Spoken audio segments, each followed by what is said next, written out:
More than 263 million children and adolescents worldwide are out of school, having either been forced to drop out after enrolment or unable to ever enter the education system.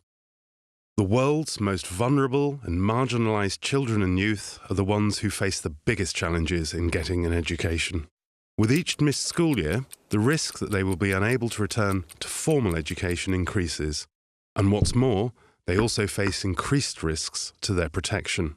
Yet, for many of these 263 million children and youth, the formal schooling system may no longer be a viable option. Accelerated education is a potential alternative for these children, one that can provide access to education for those children who have missed out on substantial amounts of schooling.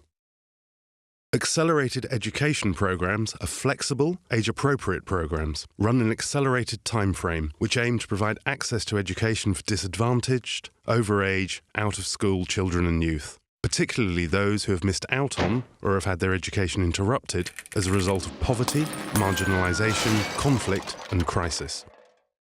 The goal is to provide learners with equivalent, certified competencies for basic education using effective teaching and learning approaches that match their level of cognitive maturity.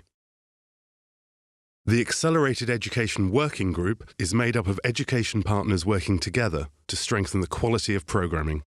The objectives are as follows: to leverage expertise and experience in accelerated education within partner agencies, to establish broad-based ownership and credibility for tools, focusing on the production of guidance materials, and to open a dialogue space for a more harmonised, standardised approach to accelerated education. Accelerated education programmes are employed across the world to address the overwhelming numbers of out-of-school children and youth.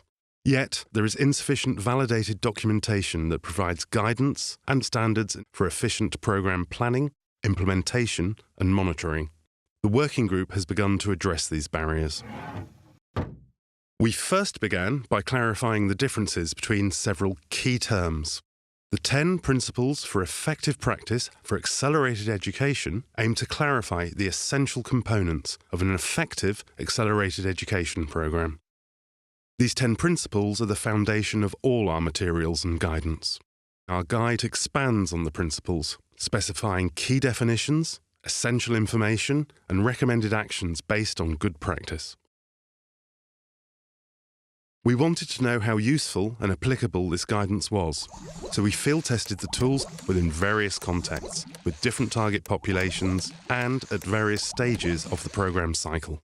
The full results and recommendations are available in a synthesis report and executive summary, and in 4 accelerated education case studies from Sierra Leone, Afghanistan, and 2 programmes in the Dadaab refugee camp in northeast Kenya.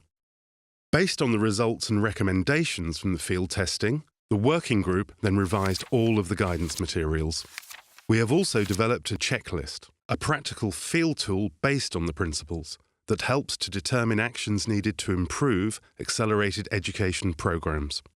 Recognising there is also little significant documentation on the impact of such programming, the working group has recently developed a learning agenda for accelerated education.